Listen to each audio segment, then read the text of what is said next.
Hello, everyone. All right, that's great. My name is Tiffany Jones, and I'm the Program and Operations Manager for the All Stars Project of Chicago.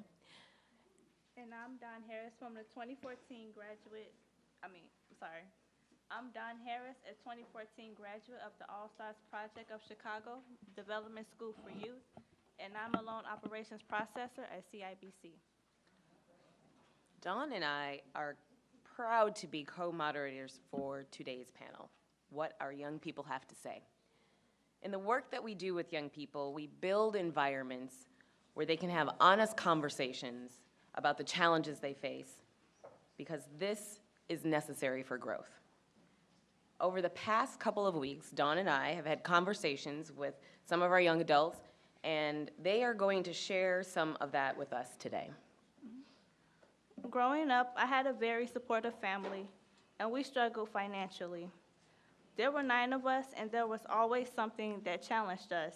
Whether it was food, clothes, housing was always something that we had to figure out how to make it work. We moved around a lot. There were times when we had to separate or had to live in shelters. So I had spent a portion of my life in situations that weren't comfortable. At one point, there was 14 of us living in a 3-bedroom apartment. It was hard to find a place that was quiet. I know that my parents did the best that they could, and it was hard to see them in these situations, knowing it was not what they wanted for us. 3 years ago, we moved into our own place. It's still a struggle, but things are much better than they were.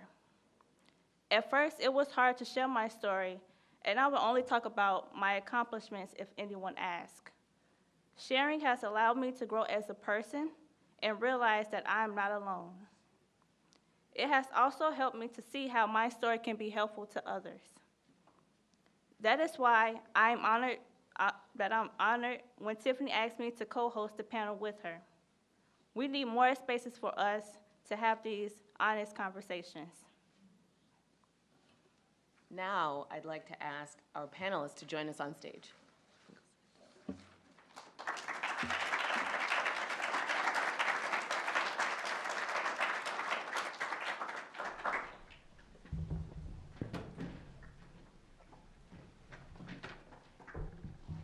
Joining us is Maurice Holden. He's 17 years old and a senior at Thornton Fractional South. He grew up in Inglewood, and he moved with his family to Calumet City. We also have Jocelyn Vega. She's 23 years old and a graduate of Cornell University. She grew up in the McKinley Park neighborhood, where she currently lives with her family. Xavier Holden is, no relation to Maurice, is 25 years old and lives in the East Garfield Park neighborhood. He currently works for the Chicago Transit Authority. Deani Keelan is 19 years old and a sophomore at the University of Illinois at Chicago, and she lives in the Ashburn neighborhood. Thank you all for joining us.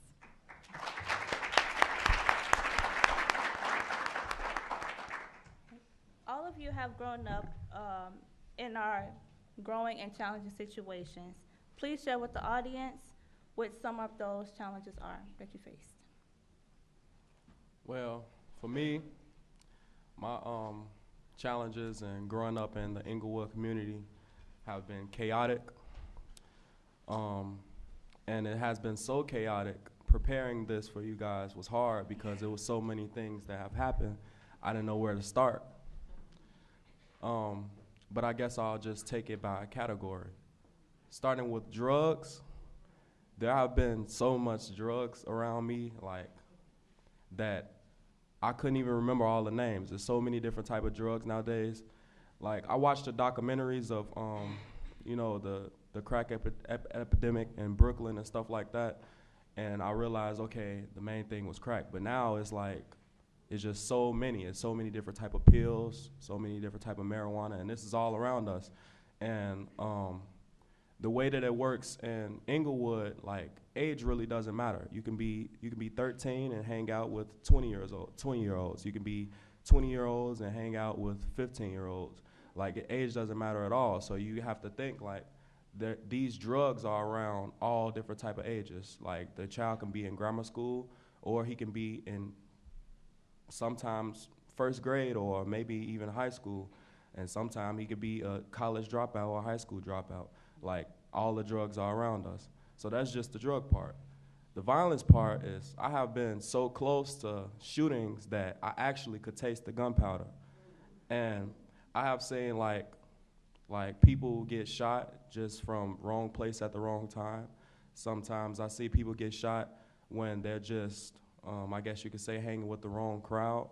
I've been to parties actually that have been like raided by police, and you know, I don't know if any of, well, most likely some of you have been to house parties before, but where I grew up, you see one person run, everybody else run. So it has been moments where I'll be in the party and everybody's having fun. Next thing you know, you just hear a door open, and everybody get to running out. And you don't know why you're running. You just start running. And then once you meet up with your friends or whatever, and you talk about what happened, you see one of your friends beat up, one of your friends in custody, and it's no reason. You're just having a party. You know, we're not doing anything. Yeah, okay, it might be illegal substances around, it might be weapons around, but we had no intentions of hurting anyone. We were just trying to have fun. So it's those experiences too. I know I have friends that has a brother. His name is Michael Wesley. You guys can look him up, by the way. And his name is Michael Wesley or whatever. And he actually died. And we all went to his graduation. But the craziest part about the graduation, his I guess you could say, his gown and his cap and gown were on the chair, but he wasn't there because he passed away. So the graduation actually turned into a ceremony, which is real sad. So it's a lot of chaos that has gone on in my community, but that's just the bit of it. Thank you for sharing. Hi, everyone. Thank you for being here. Growing up, for me and my parents were never home because they just had to work so many jobs. And the fact that they lacked citizenship meant that a lot of times they were being paid under the wage and had to work even more, and in not the best conditions. And then when I was able to see my parents, especially with my mom, it was because she was sick and we would have to go to the hospital, and because my sister and I translated, we knew everything that was going on. So growing up, no one was really home, but at least I had my sister and the love of my parents. And we had the strong family ties that gave us some foundation when we didn't have anywhere else. But when my sister was getting older, she started getting into trouble, and she went missing for some time, and she had to drop out of high school and leave the state. When all of this I was in middle school. And everything started to fall apart, and I felt alone. I didn't even know how to talk about these things. So for me, being here now is really important. Thank you.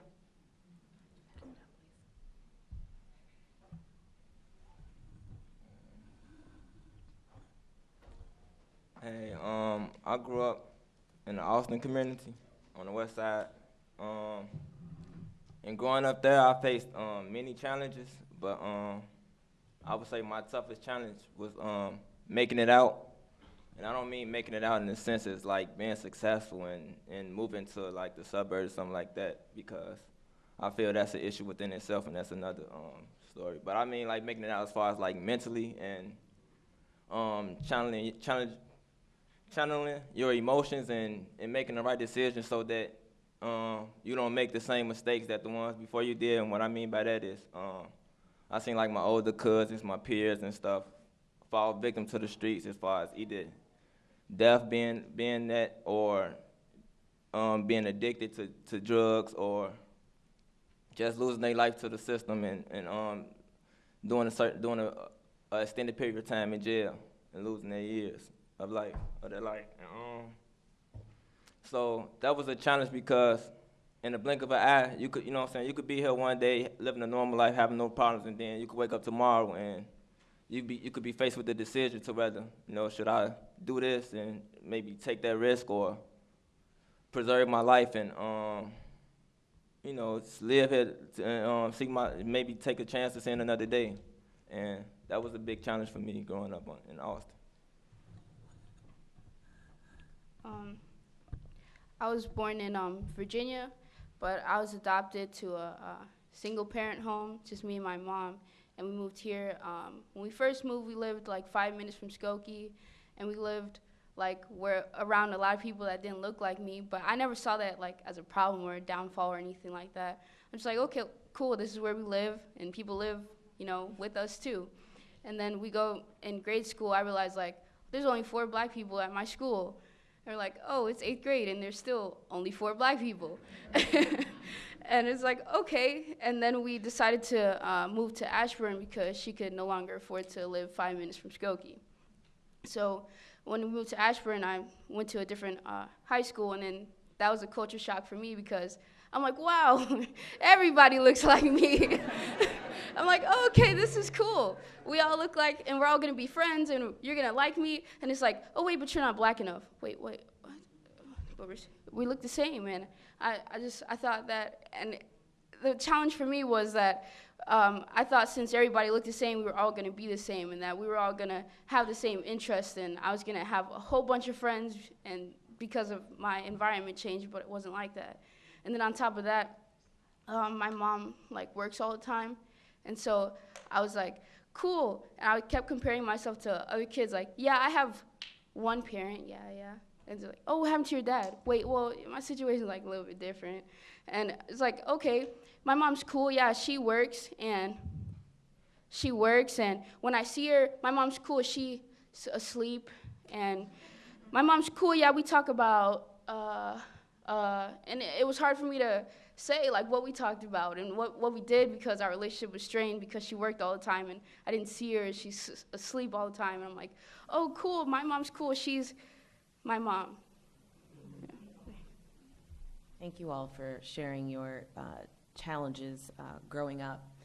I really appreciate you sharing with the audience. And can you all each tell me what has been the impact of you sharing these experiences in different settings, including this one here today? Why don't you go first, Deani? When I first thought about sharing my story, well, first I used to keep it to myself. I wrote a lot of poetry, kept it to myself. And the reason I was hesitant in sharing my story was because I kept asking, who cares? And I think that's I think a lot of people ask that because I know on the first panel they kept saying, I don't know why you chose me. And so I think it's a similarity there. And I was saying, like, who cares? Who wants to know about my story? And you don't start to realize that you affect other people until they come up to you after you've said something and they say, wow, you said this and now I'm going to do this, or wow, you said that, I truly relate to that. And so then you start becoming more comfortable with sharing your story. You don't have to say who cares, and you don't have to keep it to yourself in your poetry. You can tell it to the world if you want to, because you never know who it's going to affect. And really you start looking at yourself differently, like, wow, I've grown from saying who cares to wanting to tell a room full of people.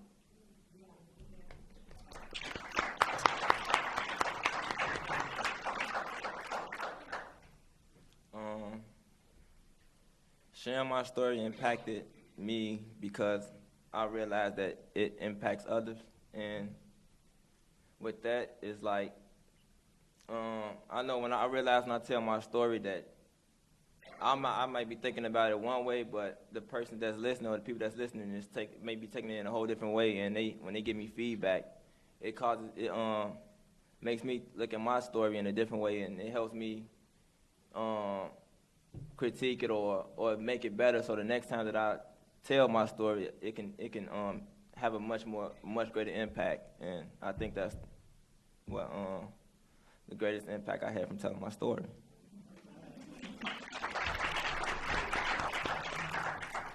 Well, for me, being able to talk about poverty now and how it relates to me was because I was hearing people talk about it.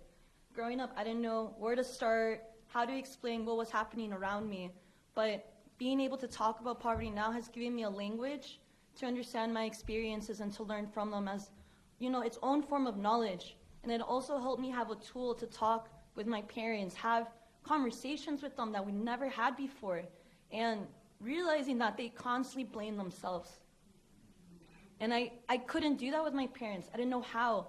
And then having these conversations at a young age, especially before I went off to university, I realized that my poverty has given me a lot of strength, and it's something that I don't have to hide.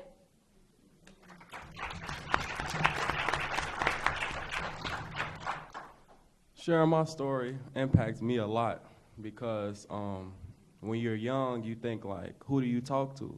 Like, who can you talk to? Because you can't talk to your parents because the discipline is always a fear factor. You can't talk to the counselor or the teacher because they might think you're crazy or, might think you have mental problems. So this really helps me because it helps me open up. And it's a lot of stuff that I'm pretty sure most other young people hold inside, and it builds up.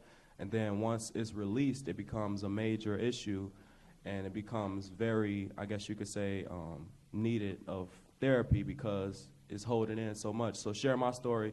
It also helps me prevent from bashing myself. Like, it's basically therapeutic because, like, I know I've done a lot of wrong things in my life, but the more I talk about it, I realize that I'm not that person anymore and that I did what I had to do to survive in my neighborhood.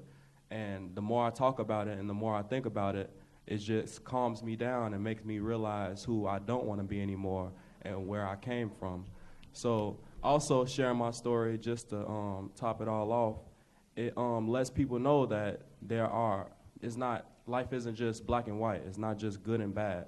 There are good people that just sometimes make bad decisions. And what my dad used to call it when he was around or whatever, he used to call it me being a smart dummy because I'm the smartest person you can know, but sometimes I just make dumb decisions. And talking about my story makes me realize that those decisions don't need to be repeated. Thank you.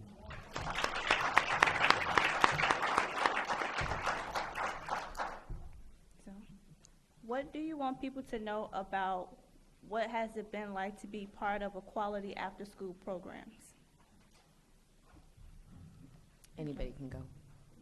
All right, I'm gonna go ahead. What after school program has done for me is a lot because I heard like the last panel talk about like stuff that can help young people, become better and fix the situation. But for me, and I think will be like I guess you could say like an antidote for all the problems that's going on, is these programs like taking more of our time. Because I realized when I was in my internship and when I was working with the DSY, I didn't have time to go outside and just chill with my homies. I didn't have time to, make bad decisions. And when you're working a 9 to 5 and you got money in your pocket, you don't have the motive to say, oh, let me take someone else's money or let me just chill and just do nothing all day because you're tired after work and you want to go lay down. And then once you finally get to lay down and you're talking to your friends and you realize that they're still in their same predicament, you think to yourself like, oh, I know, okay, you guys probably need to do that, but I gave you guys the option to take the path that I'm taking and get money the right way.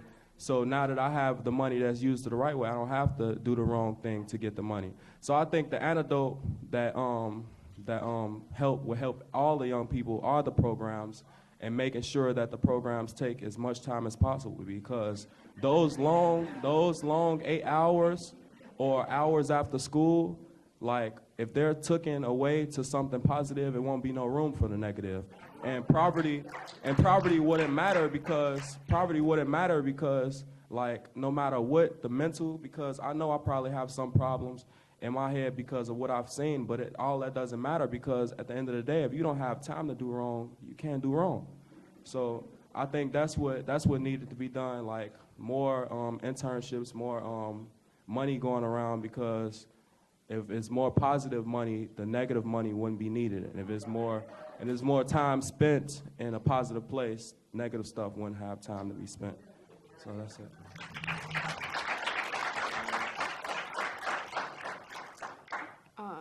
I've been in a copious amount of after-school programs. I know a few people in the room, Chris, Miss C over there. And one thing that, well, a few things that I value is that when a program is genuine, and genuine meaning, I guess I'll use All Stars for an example because I love it here, but genuine as in they, down to a T, they have scripts, they call you 30,000 times, and and you always want to answer the phone because you know the quality of where you're going. And in the last panel, they kept saying it's about love. Like, when you, you don't know why, but when you come to All Stars, you're like, man, everybody in this room loves me. Everybody in the room is a stranger. But you still get to say that because of how genuine the program is. And I think that if we do have love to a certain extent, that's where we're going to get the young people to say, I want to keep coming here. And then on top of that, they're going to say, hey, bro, come here, man. You got to come with me. We're going to go here and do this. And then you become your own community organizer. Nobody asks you to do that. But because the program is so genuine and it has love and you don't feel like you're in an unsafe place when you go, it makes you want to bring people. And it keeps your interest, like she said.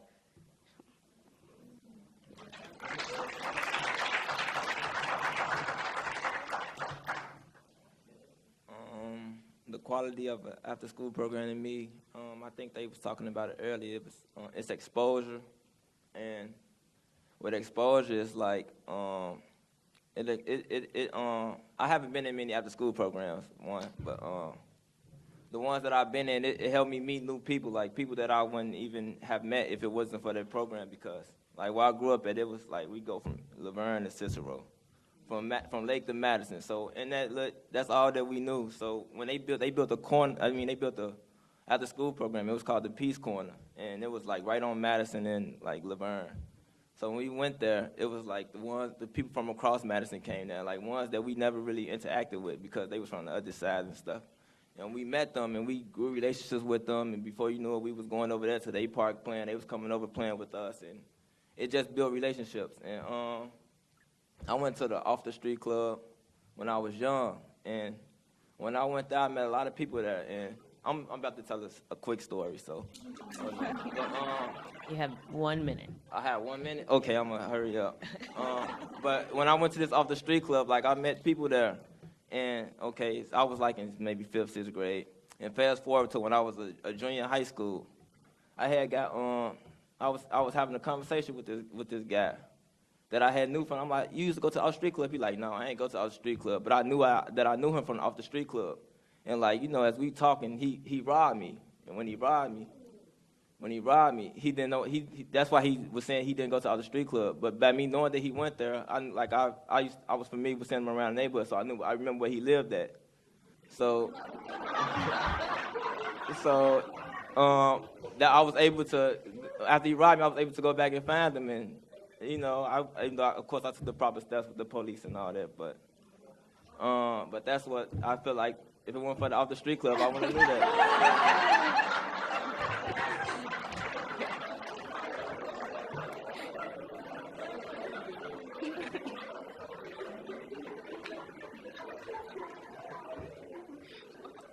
Different kinds of effects. Jocelyn, why don't you wrap us up? Yeah. For me, being part of after-school activities, particularly in high school, was at a really critical moment with everything that was going on that I shared with you guys in middle school. That was my window. And without these after-school programs, before I didn't value myself. And in these programs, I learned about leadership, but the biggest lesson I took away is that if you didn't value yourself, how could you be a leader?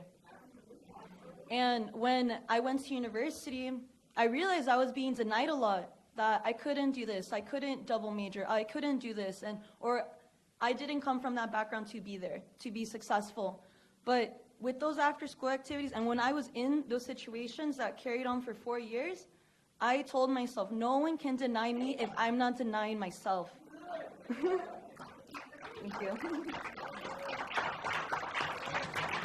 Can I say one more thing? It's quick. I know we're on the time limit. I just want to say one. You have 30 seconds. All right, one quick thing.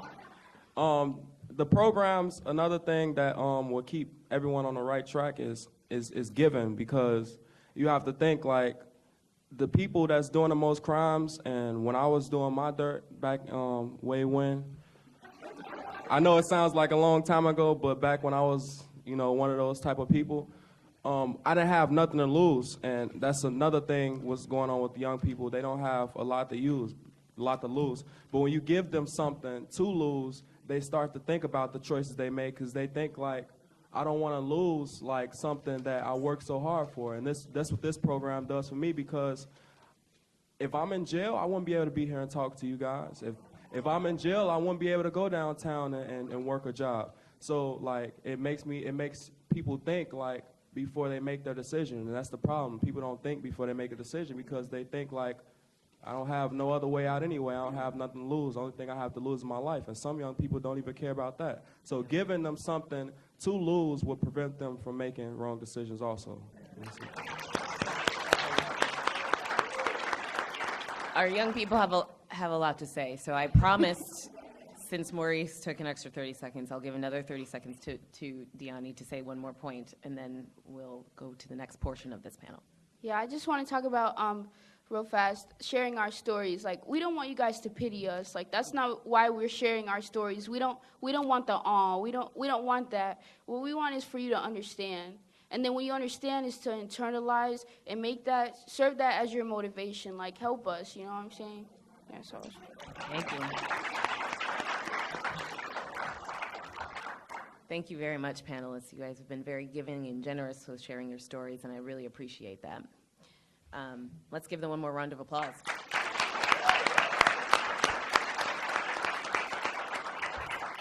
So our young people have shared a lot today. And I would like to open this up for, there's a direction I have for you, and this is what I want you to do. I would like for you, the audience, to share with our young people the impact they had on you today. I appreciate you wanting, I would like you to, and I appreciate that you might have questions for them, but right now our young people often don't have an opportunity to hear how they have impacted people, and I would like you all to give that to them. Man, I gotta get up. Let me make sure I'm saying your name right. Yanni. Yanni. I just want to say that you really impact me. First of all, great job, guys, because these stories need to be told. Because some of us as adults, we went through this same stuff, but we're scared to talk or tell, because guess what? We're going to be judged. So you have inspired me today to be able to tell my story, because people don't know what I went through as a child.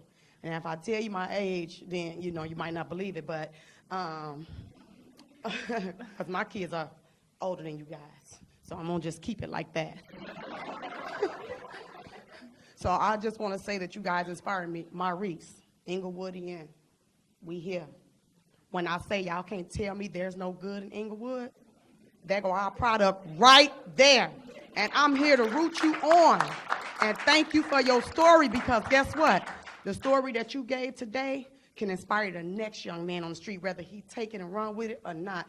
You can tell your story, and you can tell it to these people to let them know. You can't keep judging Inglewood. Everybody went there. Everybody done something in their life. But we are judged based on the media saying, oh, it's shootings today. But they don't know the good in Inglewood, because I do a lot of events for kids. A lot of events, and you can't even get them to not even attempt to come out. There's a lot of things going on in Inglewood, and if you guys hear that Inglewood is bad this, bad that, there's Derek over there. He's been to several events. He come out to everything in Inglewood. You guys need to come out and see the greatness and the great people that we have in Inglewood. So again, thank you, and thank you, because I am truly inspired today. And you all young people, y'all know y'all my people. I don't care about, I love my adults, the parents, but y'all my people. And please, please, please keep inspiring people. Please. Thank you.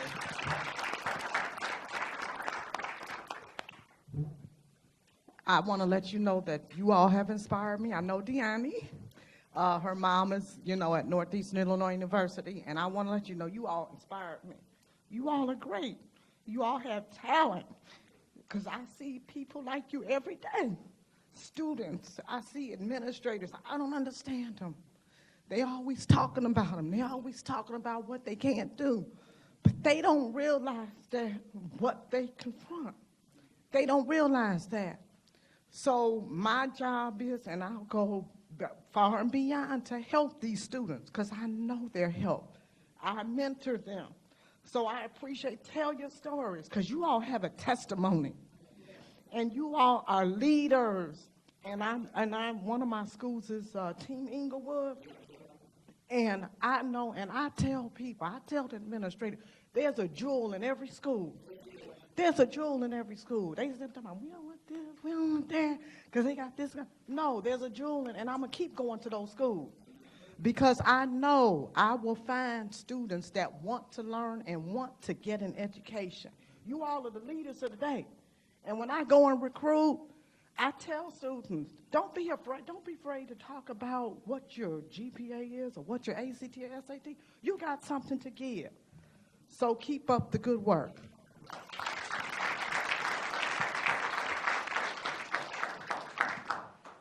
I am so inspired by each and every one of you up there. My name is Precious Wright. When you guys are hiring, please hit me up on LinkedIn.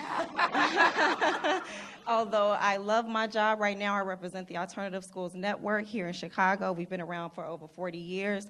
Of course, I am Team Inglewood. We have schools out there. Personally, I yield from the Austin neighborhood, so I definitely connect with you, sir.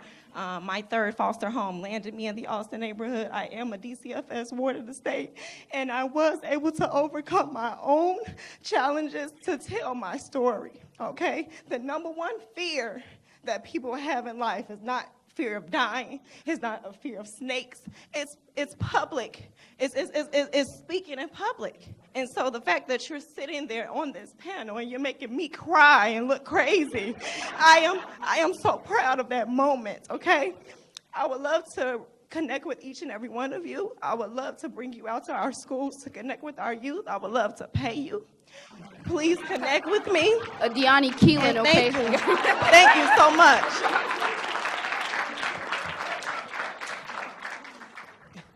Thank you. I want to apologize for coming in late, but actually I came in just in time. I want to thank you for allowing Maurice another 30 seconds, because those 30 seconds allowed me an opportunity to hear some inspiring words about giving, and those are words that I can take back out with me when I speak to young people. And, I like to write songs, and so that sounded like a great song, about giving, giving them something to lose, man. Those words will, they will last and be inside of me for a long time, and I'll pass those words on. Thank you for the.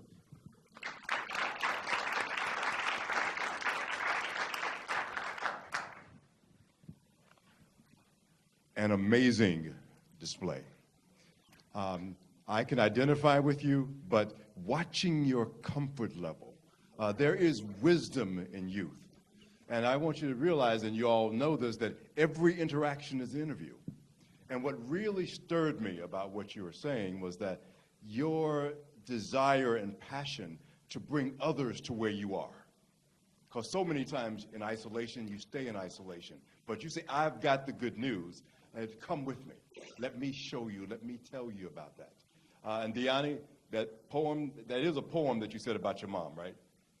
But you said earlier about, that's my mom.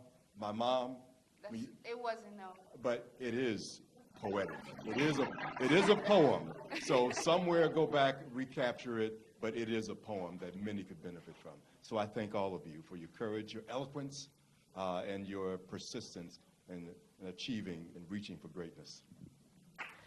That's all the time we have. Oh, well, actually, did Gabrielle have one thing? Yes. Yeah.